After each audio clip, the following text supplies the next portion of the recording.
ज्ञानतिमिरान्धस्य ज्ञानाञ्जनशलाकया चक्षुरुन्मीलितं येन तस्मै श्रीगुरवे नमः।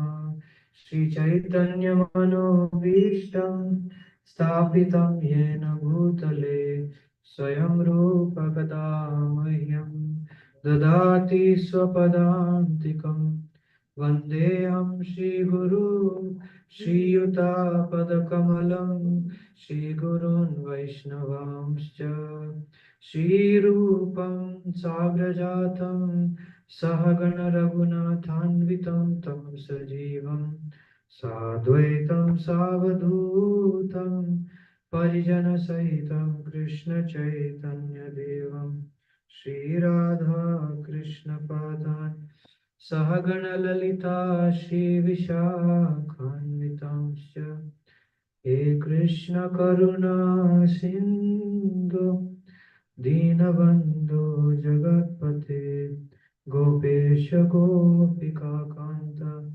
राधाकान्त नमोऽस्तु ते तप्तकाञ्चन गौराङ्गी राधे वृन्दावनेश्वरी वृषभानुसुते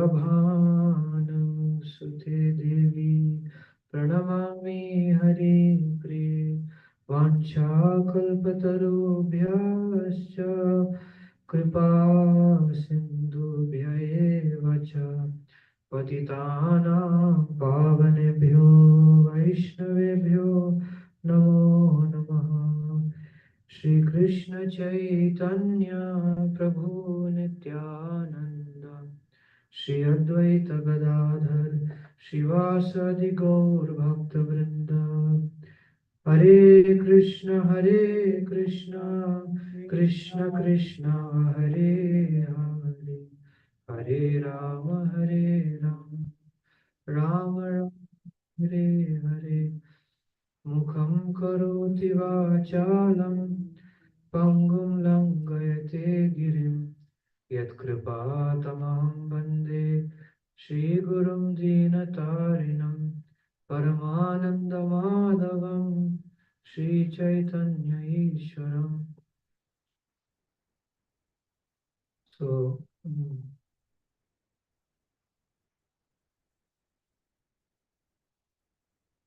today is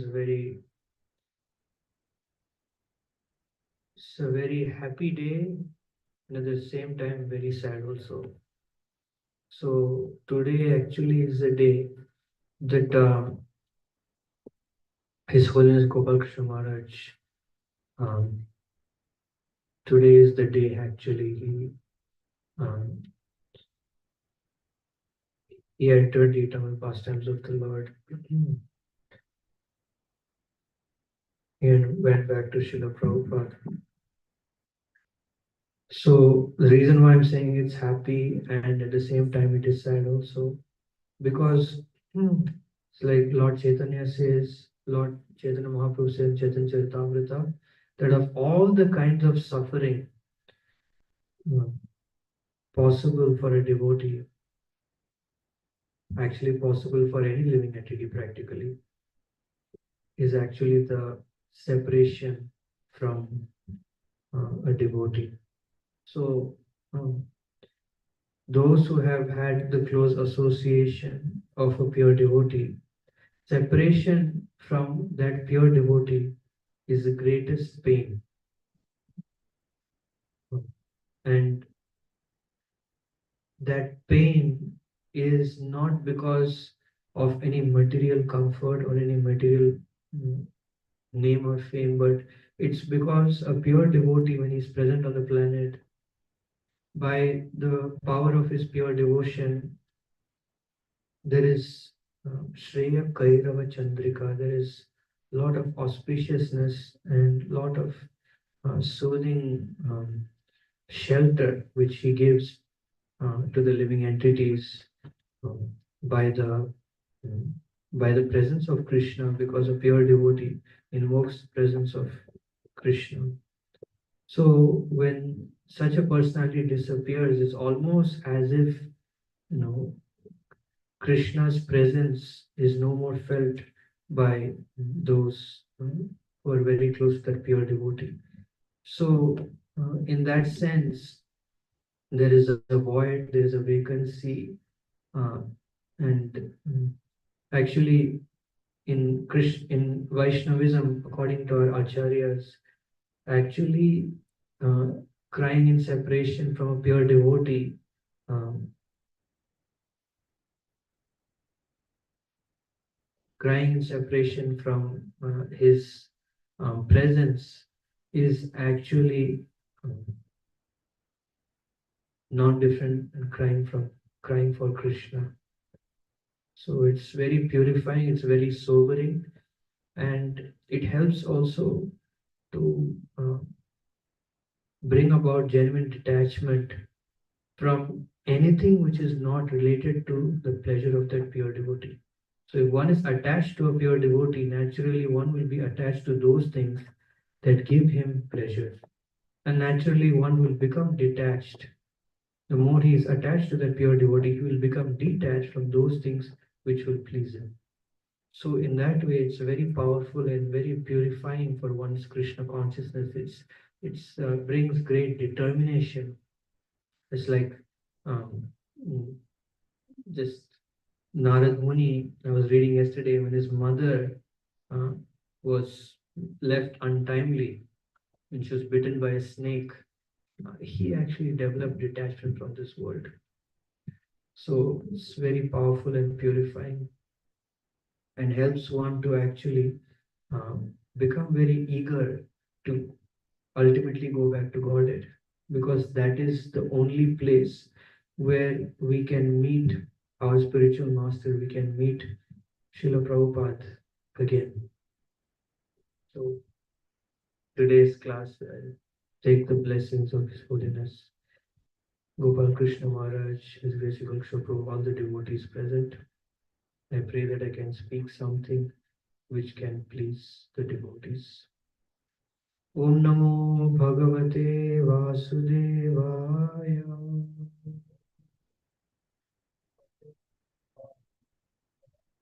Om Bhagavate Vasudevaya.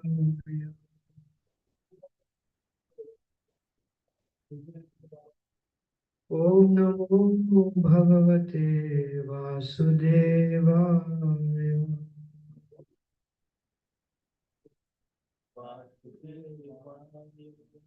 Maitreya Vacha Matu Sapatnya Vagbanayir Hridi Vidyastutan Smaran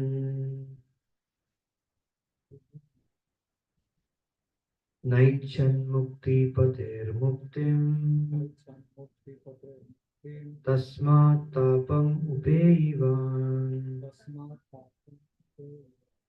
Matu Sapatnya Vagbane Hridi Vidhastutan Smaran Naichan Mukti Pater Muktim Tasmat Tapam Upeyivan. Anyone?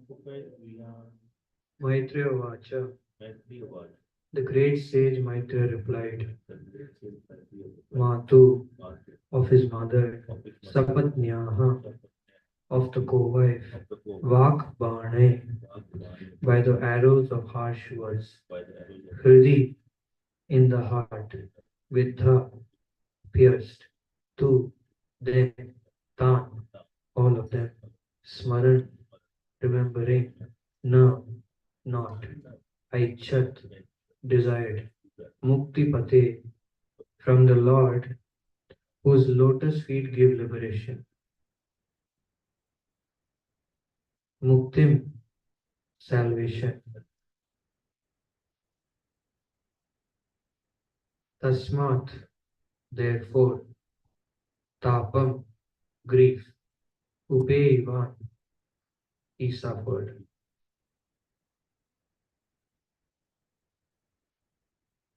Maitreya answered, Dhruva Maharaj's heart, which was pierced by the arrows of the harsh words of his stepmother, was greatly aggrieved, and thus, when he fixed upon his goal of life, he did not forget her misbehavior. He did not demand actual liberation from this material world, but at the end of his devotional service, he did not demand actual liberation from this material world, but at the end of his devotional service, when the Supreme Personality of Godhead appeared before him, he was simply ashamed of the material demands he had in his mind. Purport. Srila Prabhupada ki jai. This important verse has been discussed by many stalwart commentators.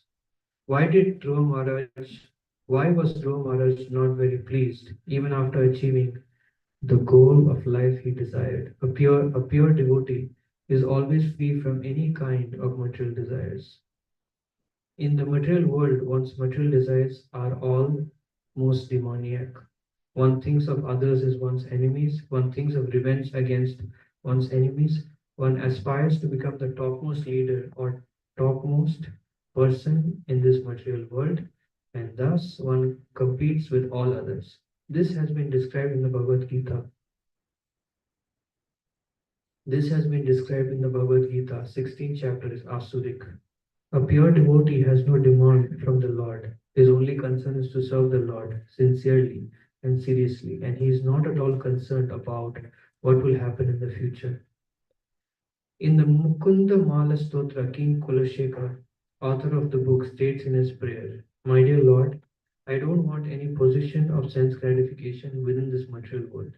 I simply want to engage in your service perpetually. Similarly, Lord Chaitanya in his Shikshashtaka also prayed, My Lord, I do not want any amount of material wealth. I do not want any number of materialistic followers, nor do I want any attractive wife to enjoy. The only thing I want is that I may engage life after life in your service. Lord Chaitanya did not pray even for mukti or liberation. In this verse, Maitreya replied to Vidura that Maitreya replied to Vidura that Dhruva Maharaj, influenced by a revengeful attitude towards his insulting stepmother, did not think of mukti, nor did he know what mukti was. Therefore, he failed to aim for mukti as his goal of life. But a pure devotee also does not want liberation. He is a soul completely surrendered to the Supreme Lord, and he does not demand anything from the Lord. This position was realized by Dhruva Maharaj when he saw the Supreme Personality of Godhead present personally before him because he was elevated to the Vasudev platform. The Vasudev platform refers to the stage at which material contamination is conspicuous by absence only, or in other words, where there is no question of the material modes of nature, goodness, passion, and ignorance. And one can therefore see the Supreme Personality of Godhead. Because on the Vasudev platform, one can see God face to face. The Lord is also called Vasudev. Dhruva Maharaj's demand was for a position so exalted that it was never enjoyed even by Lord Brahma, his great grandfather. Krishna, the Supreme Personality of Godhead, is so affectionate and kind towards his devotee, especially to a devotee like Dhruva Maharaj, who went to render who went to render devotional service in the forest alone at the age of only 5 years. That although the motive might be impure, the Lord does not consider the motive. He is considered with the service. But if a devotee has a particular motive, the Lord directly or indirectly knows it, and therefore he does not leave the devotee's material desires unfulfilled. These are some of the special favors by the Lord to a devotee. Dhruva Maharaj was offered Dhruvalok, a planet that was never decided upon by any conditioned soul. Even Brahma, although the topmost living creature within this universe, was not allowed to enter the Dhruvalok. Whenever there is a crisis within this universe, the demigods go to see the Supreme Personality of Godhead, Shirodakshai Vishnu, and they stand on the beach of the Milk Ocean. So, the fulfillment of Dhruva Maharaj's demand, a position more exalted than that of even his great grandfather Brahma, was offered to him.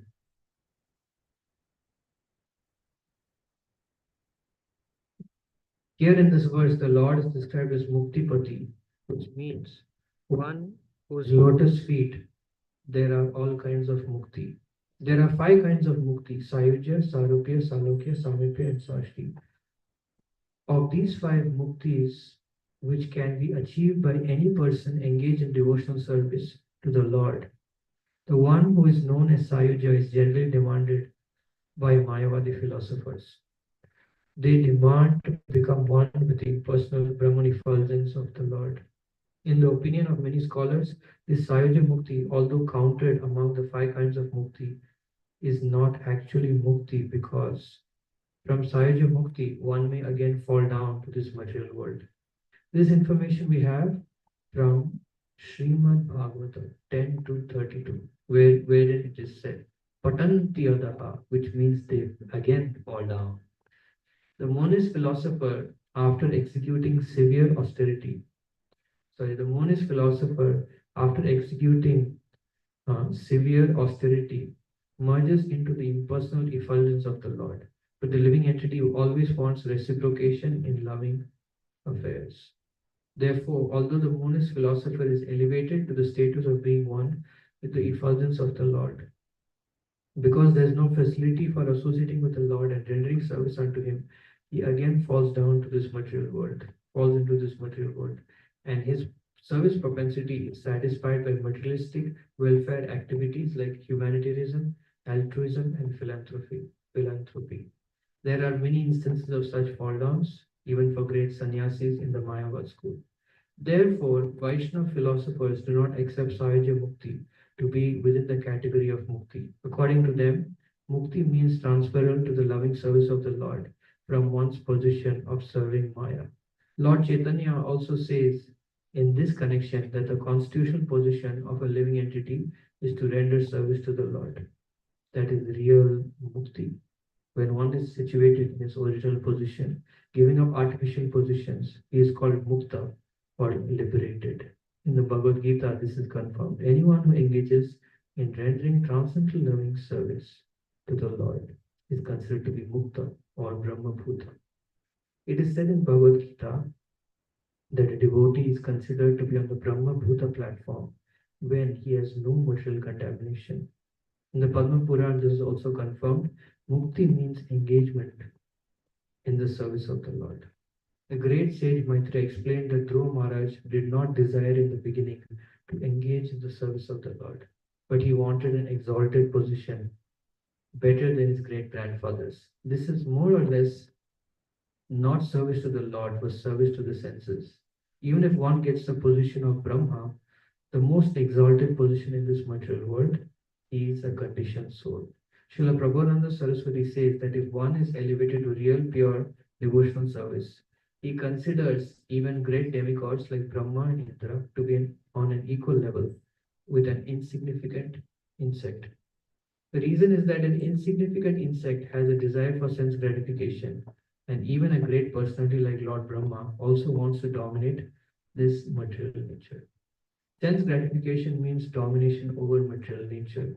The whole competition between conditioned souls is based upon domination of this material nature. Modern scientists are proud of their knowledge because they are discovering new methods to dominate the laws of material nature. They think that this is the advancement of human civilization. The more they can dominate the material laws, the more advanced they are. Dhruva Maharaj's propensity in the beginning was Dhruva Maharaj's propensity in the beginning was like that.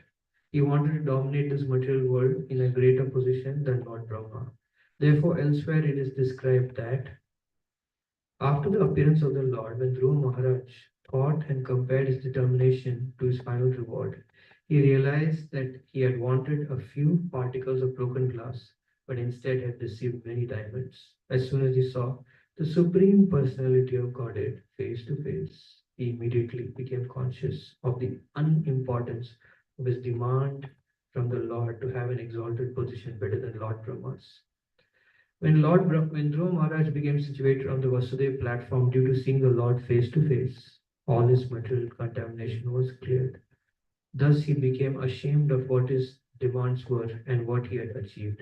He was very much ashamed to think that although he had gone to Madhuban, giving up the kingdom of his father, and he had gotten a spiritual master like Narad Muni, he was still thinking of revenge against his stepmother and wanted to occupy an exalted position within this material world. These were the causes for his moroseness even after he received all the desired benedictions from the Lord. When Dhruva Maharaj actually saw the Supreme Personality of Godhead, there was no question of a revengeful attitude towards his mother, his stepmother, nor any aspiration to lord it over the material world. But the Supreme Personality of Godhead is so kind that he knew that Dhruva Maharaj wanted these. Speaking before Dhruva Maharaj, he used the word Vedaham because when Dhruva Maharaj demanded material benefits, the Lord was present within his heart and so knew everything. The Lord always knows everything a man is thinking. This is confirmed in Bhagavad Gita also, Vedaham Samatitani. The Lord fulfilled all Dhruva Maharaj's desires. His revengeful attitude towards his stepmother and stepbrother was satisfied, and his desire for a more exalted position than that of his great grandfather was also fulfilled. And at the same time, his eternal position in Dhruva Loka was fixed. Although Dhruva Maharaj's achievement of an eternal planet was not conceived of by him, Krishna thought, what will Dhruva do with an exalted position within this material world? Therefore, he gave Dhruva the opportunity to rule this material world for 36,000 years with unchangeable senses and the chance to perform many great sacrifices and thus become the most reputed king within this material world. And after finishing all this material enjoyment, Dhruva would be promoted to the spiritual world, which includes the Dhruva Loka. Srila Prabhupada ki jai. Om Agyantimirandasya Gyananjana Shalakaya Chakshurunmilitam Yena Tasmai Shri Guru Namaha. Namam Vishnu Padaya Krishna Prasthaya Bhutale Srimate Bhakti Vedanta Swamini Namah. So, this is quite an amazing purport. I don't know if any comments is necessary now. What do you think? Anyone has any questions? Or comments or correct or advice? So it's very wonderful today. Prabhupada gives given such amazing purport.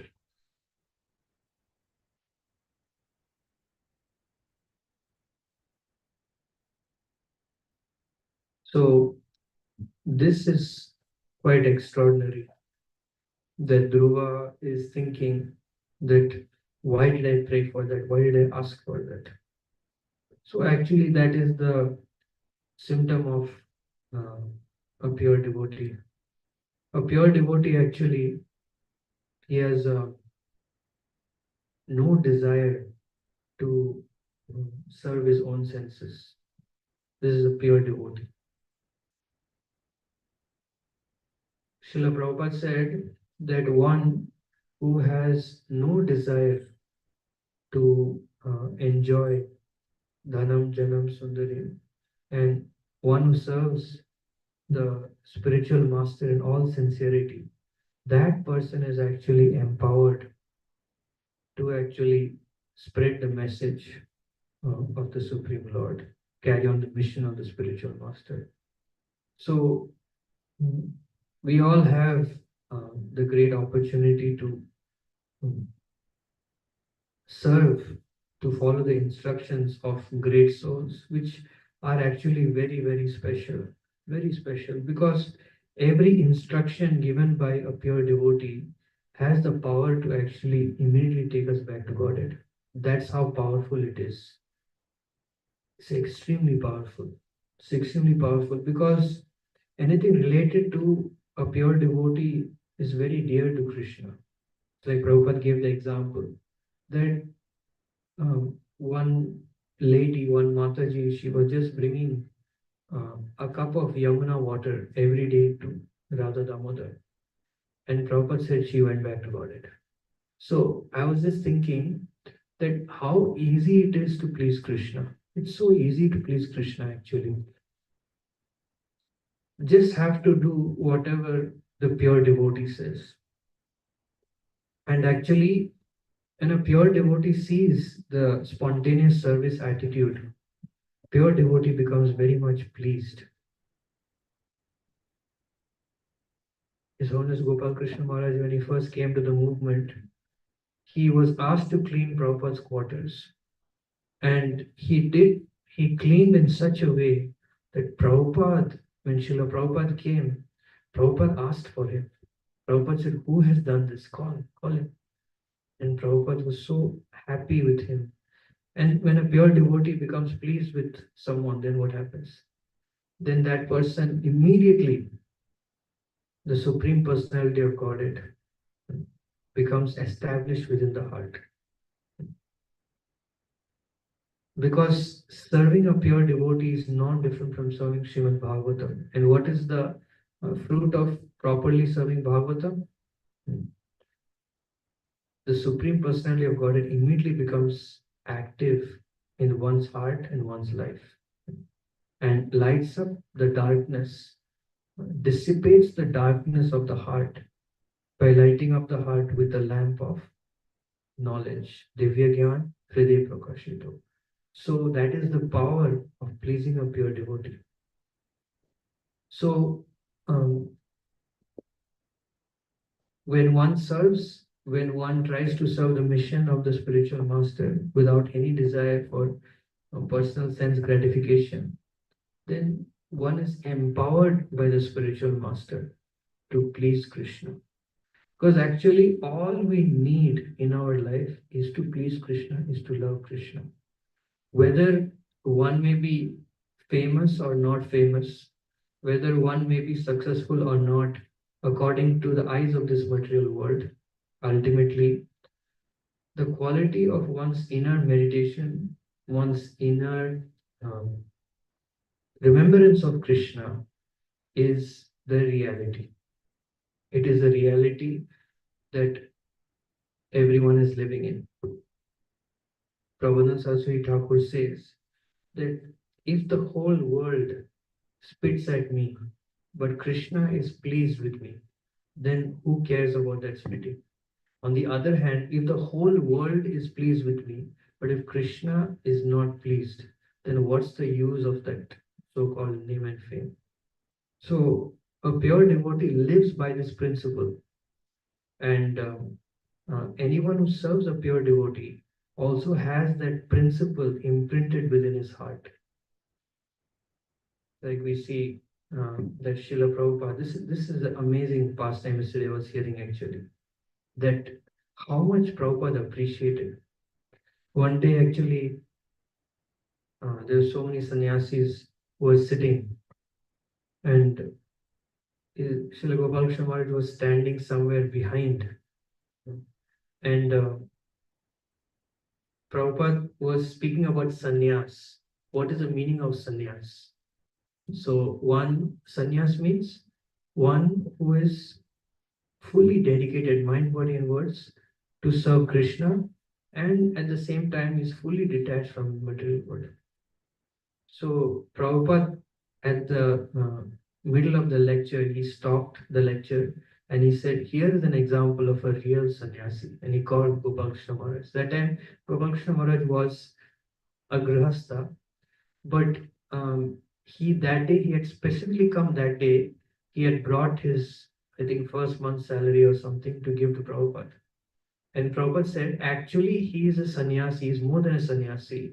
He wanted to join this movement, but I told him to continue working so that he can financially support this movement.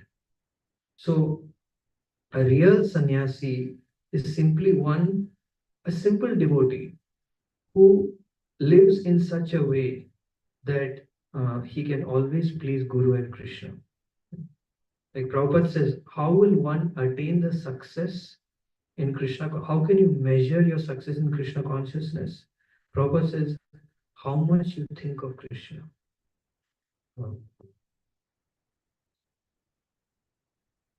Prabhupada says, one at every point of one's life should be molded in such a way that one can always think of Krishna. And Prabhupada also says that how one can, a pure devotee always thinks how to uh, the spread the message of Krishna consciousness. So uh, he's always in anxiety. Actually, one time one devotee was telling Maharaj that how he was very happy in Brahmacharya ashram. He was very serious brahmachari. He was following everything. He was reading 2-3 hours every day, and evening he was doing preaching. And Maharaj told him that, are you mad? He was shocked. Why Maharaj is speaking like this? Are you mad? Maharaj said, no, we have to preach. And then the next line is very important. Maharaj said, who will, we have established so many temples, Prabhupada established so many temples. How will we maintain these temples? How will the mission continue? So pure devotee is someone who is constantly concerned about the mission of his spiritual master. Actually, that is a great concern for us. How will the future generations carry on this movement? So they have the ability to actually do that kind of service, which is very pleasing to Krishna. Because in this material world, the mission of Krishna is Paritrana Sadhana Vinashaya Chatuskrita. So a pure devotee similarly has that mentality that how this actually a pure devotee's desire is to make this material world into spiritual world. No, that's why there are projects like Golden Eco Village. Why? Because pure devotees they want to establish the spiritual world in this material world to give the living entities a chance to become attracted to Krishna. And by doing that, a pure devotee he wants to create a revolution in the heart of conditioned souls and make them attracted to Krishna. Actually, the conditions material world is very precarious. That's why we should go out and preach. We should go out for book distribution. Then you realize actually, many times we don't understand. Yesterday I was on book distribution. I was talking to one person, and you won't imagine his logic. It's really scary logic actually. He's saying that God is impersonal. So Prabhupada says, right, that if God is impersonal, if you say that God can only be impersonal, then you're limiting God. You are limiting, you're defining. And that person gave an example of one person, quote unquote, religious person. I won't say his name, I won't say which religion he belongs to. He said, this person, he went and broke so many idols. He broke so many idols. He said, when he broke so many idols, where is that God is so powerless, he cannot defend himself. And this person was in so much, whatever, mentality, he wasn't even ready to hear anything. He was just bent on that. God is impersonal, God is impersonal, God is impersonal. So just think about um, the situation of this world. Religious people, those who have quote unquote faith in God, they they are thinking to break, quote unquote deities. They are Anyway, we know the history, but this world is a very precarious place. And why is it that people have no faith? Because that's what this material world is promoting. This material world is promoting all uh, the breaking the regulative principles. It's basically Hiranyakashipu mentality that who is God? I am God. I am a great scientist, therefore I'm God. I am a great athlete, therefore I'm God. I am a great this, therefore I'm God. So basically, God killing civilization. So Srila Bhaktivinoda Thakur said this, material Western civilization should be destroyed. The basis of the Western civilization, the material civilization, is no need for God. I can do everything. So we need to be very concerned, and we need to do whatever we can to actually help people become Krishna conscious. And all we need to do is we need to have a desire, we need to have a serious desire uh, to actually bring forth proper religion, bring forth proper essence of spirituality. Like Prabhupada said, what is the essence of spirituality? To know who is God, to know who is God and to love Him. Two simple things. So we are not here to, convert people. We are not here to brainwash people or to hypnotize people. We are here to actually just bring people to what is real spirituality and bring about real revolution, real, bring about all the good qualities. Yasya asti bhakti bhagavatira kinchana. So yeah, that's a real alarming situation that we're living in, and we should take it upon ourselves to distribute books, because when we distribute books, especially through book distribution, the books is a way we can meet people, we can talk to people, we can find out their mentality, and at the same time, we find many people who also were very much interested. Like yesterday, I met one person. He had no money. He was interested in the book. He said, "I can pass the book. I can give to someone." I was like, "Wow, that's amazing." He's doing direct service to Prabhupada by doing book distribution, even though he's not quote unquote a devotee. And I've said before also, but for them, this actually, is a lifesaver.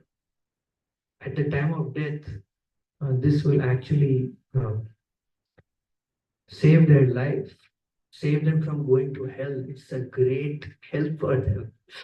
So we should be very enthusiastic.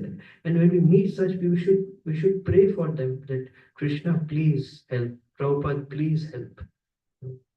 So yeah, this is very important. This summertime, this last year was the disappearance of His Holiness, and at least we can dedicate this this book distribution marathon for the next 4 or 5 months to His Holiness, and pray that we can be an instrument of Srila Prabhupada's mercy. So what is the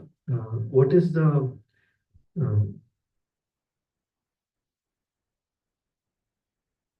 indicator that we're progressing in Krishna consciousness? The indicator that we're progressing in Krishna consciousness is that we're becoming more and more interested in the goal and less interested in other things. So initially we may pray for, certainly speaking for myself also, Dhanam Janam Sundari, but as we progress more and more in Krishna consciousness, we focus on pleasing Krishna. We do everything, we pray that we can do everything to please Krishna. At all cost, we need to please Krishna. That should become more and more deeply imprinted in our consciousness. And we've seen so many examples. Shri Madhavendra Puri. Madhavendra Puri is very, very important personality in our Sampradaya because of his service attitude. Madhavendra Puri, Chaitanya Charitamrita says, Madhavendra Puri personally, just in order to glorify his spontaneous service attitude, Gopal, the deity of Gopal, personally uh, made Madhavendra Puri go and get Chandan for him to glorify his intense desire to please, because Gopal, Krishna wants to see, wants everyone to see the kind of devotion he has for him. He wants to glorify. So, how does the Lord glorify someone's devotional service? Uh, By giving him a very difficult task and empowering him to accomplish that task. That's how Lord glorifies his devotee, because it's not easy, right? Like, this is one temple. How much difficulty it is to run one temple. Forget about one temple, one department.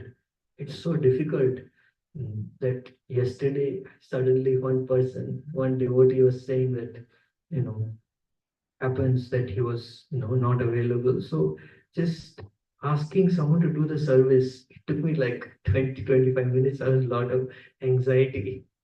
So imagine Maharaj is maintaining so many temples, 16, 17 temples, so many thousands of disciples. It's not easy, like it's easy to call Krishna. Many people come and they like very much to see Krishna on the installation day or Janmashtami day. But to satisfy Krishna is not easy job. It's not easy job. Consistently to satisfy the deity is not easy job, which means it requires dedication, it requires commitment, and of course, with that comes spiritual empowerment, taste, everything. So that is the price that one has to pay to please Guru. It's very easy to jump up and down and say Jai Prabhupada, Jai Guru Maharaj, but to work tirelessly for the mission of the Guru, that is something else. That is something else. So we need to aspire for that. We need to aspire to make more and more sacrifices for Guru's mission. Just like Madhavendra Puri, he went through so much hard labor. It's not so easy. It was not so easy for him to get that chandan, carry that chandan. But just for the pleasure of his deity, he did that. The only person actually who knew that is actually Gopal and few devotees. But Gopal decided to broadcast that sacrifice to the whole world. And in the Shastra also, we see so many, like Prabhupada, in Prabhupada's life, we see that how much he endeavored to carry out the mission of Srila Bhaksan Saraswati Thakur.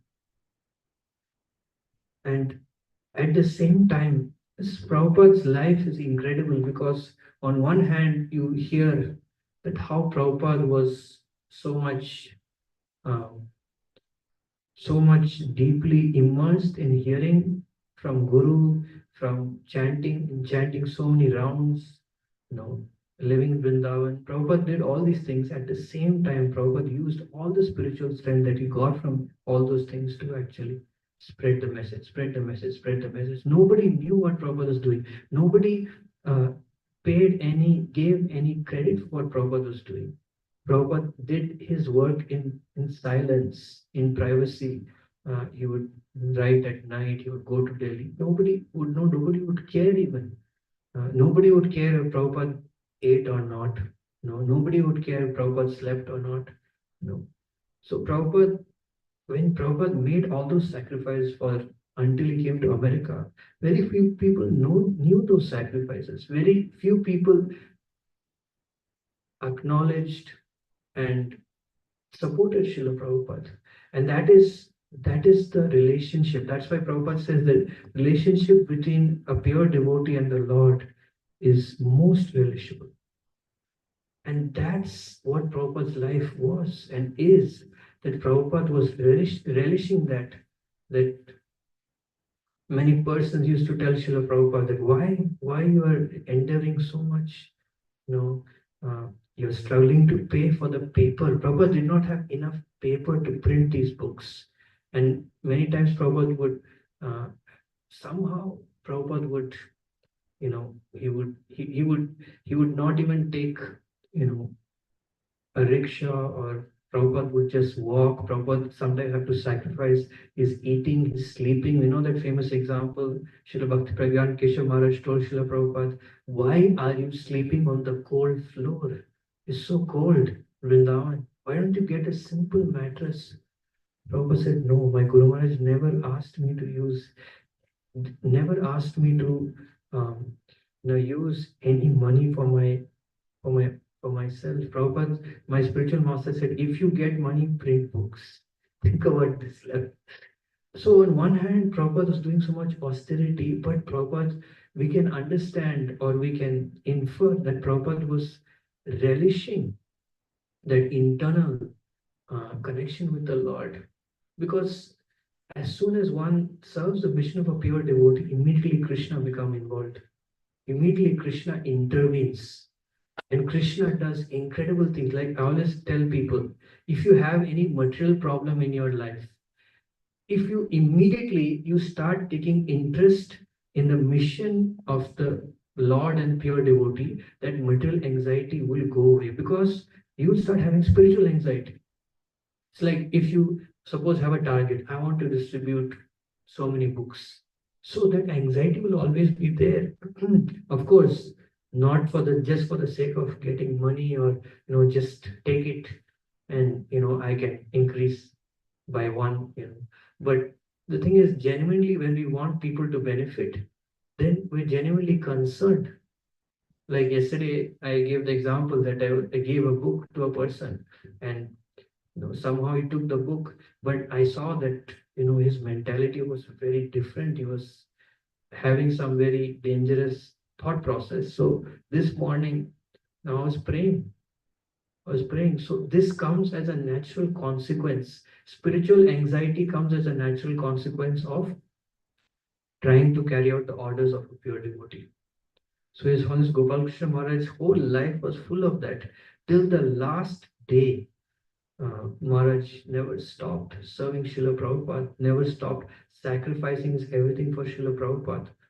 So this is the secret. This is the secret to getting spiritual strength. This is the secret to attaining pure devotional service. But at the same time, it's also very, very important to remember that the most important thing in our movement, of course, we want to do a lot, we want to preach a lot, but the most important thing in our movement at every moment to ensure that uh, our movement is growing in a very healthy way is that we have to spread the spirit of um, cooperation. What is spirit of cooperation? Spirit of cooperation means that I want to support the success of everyone else. I want everyone else to be successful, uh, and I want to be their servant. The mood of the servant of the servant of the servant. That is essential. That is very important because if we don't have that mood, whatever we have will be destroyed. Like Prabhupada says in the purport that if one has this mood of competition between devotees, that proving ourselves or trying to whatever, that destroys everything. That is completely against the mood of pure devotional service. So not only do we have to make sacrifices to please Guru, to please Krishna, but we need to make sacrifices to please fellow devotees. Not only sacrifices to please our authorities, but to please the devotees who are living around us. To think, how can I please them? Like this, of course, in spiritual person, how can I please them? How can I make their life wonderful in Krishna consciousness? If I have some privilege, if I, for example, I have the suppose I have the privilege of being able to take Mahaprasad. So instead of using that Mahaprasad and just for myself, taking it and giving it to others. And this goes with anything, whether it's opportunity to preach, it's opportunity to do kirtan, it's opportunity to do anything. That we need to share that. We need to share that. We need to spread this mood of being non-envious. that we are here to serve you. That mood has to be very strongly generated in this movement. Then people will be attracted. That is what is loving. What is loving relationship? Loving relationship means what is love? Love means what the extreme definition of love, which is portrayed by, especially um, the gopis of Vrindavan, is that um, we will make all sacrifices for others to meet with Krishna. So that is the mood of our movement. That um, all these spiritual masters, that's what they're doing. That they're making so much sacrifice so that others can meet with Krishna, others can relish the joy of Krishna consciousness. They're sacrificing their own material comforts for that. They could be living in Vrindavan, they could be living in Mayapur, but no, they want to sacrifice um, their own, um, instead of just relishing their own Krishna consciousness, they want to uh, make sacrifices so that others can relish Krishna consciousness. So we need to spread this mood. Cooperation is not just a material thing. It's not just that, okay, like a corporation, we cooperate, like a company, we cooperate. No, cooperation has to stem from our deep desire to sacrifice for the happiness of others. So, to the extent that we become very deeply dedicated to our sadhana and our seva, we do it with high quality, that Krishna is here, Krishna is accepting. To that extent, we can see the good quality in others. When you see the good qualities in others, then yeah, we can pray that, my Lord, please empower this devotee. Please shower your mercy upon this devotee. May this devotee, you know, preach to millions of people. May this devotee do wonderful things. So this mood has to develop, that let others be successful. And that's why a real leader is someone who makes other leaders. A real leader is someone who actually creates services for others. So that is a real leader. I mean, Srila Gopalakrishna Maharaj is constantly was demonstrating that. And one more like really astonishing quality that Maharaj always carried with him is that he was always like, there are different aspects of devotee care. He was very much emphasizing on the quality of one's spiritual life. Like one time, someone came with a lot of money, maybe you can say millions of rupees or crores of rupees, whatever, like super huge amount. Maharaj said that, I want to know how is your sadhana? Are you coming to Mangal Arati? Are you chanting your rounds? Maharaj said, if you're not doing those things, there's no use of all this. So Maharaj was stressing that this is very important. Because if our core sadhana, if our core uh, Krishna consciousness, like Prabhupada says, one has to mold his life to think of Krishna. How can you think of Krishna always? Only if you have good sadhana, only if you have good Shastra, only if you have good understanding of Shastra, only if you have um, very wonderful um, association, only then is it possible. Otherwise, it is impossible. So Maharaj was always stressing on that. That's very, very important. And actually, if you see whoever is this Yogsha Prabhu, you can see whoever is doing great preaching in this world sustainably for a long time. Why? It's because they have very, very deep internal purity. They have very high level of purity. They have high level of taste in the holy name. They're very exalted. Like they have attained. Like Yogsha is very obvious. He has attained very high level in Krishna consciousness. Otherwise, it's impossible. We can see the taste that he creates by his presence, the divinity that he creates by his presence. extraordinary. So we can honor these great personalities by actually following their instruction, by following their legacy, by setting a legacy. We need to set a legacy by cultivating these qualities. That is our responsibility to them. And then it doesn't matter whether how much preaching we do or we don't do. Ultimately, these finer details is what actually touches people's hearts. That's what actually transforms the heart. Now, I'll end with this. What does Radha Maharaj says, my spiritual master also many times says that the small details are very important. Why? Because it is many small details that actually ultimately make up a service. So if you see a service, it consists of many small details. So if you make the small, take you don't take care of the small details, being sensitive to the details, then what is the value of the service ultimately? There's no value. It's just very external value. So yeah, these are some points that mm, I kind of was able to think of from this purport. Anyone has any question or comment? Srila Prabhupada ki jai, as well as Gopal Krishna Maharaj ki jai.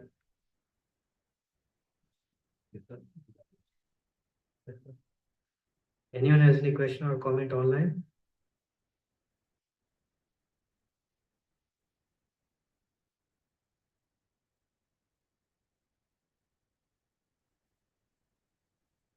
Okay. Shyam Krishna Prabhu, very nice class. Hare Krishna. Okay. Anyone here has any question or comment?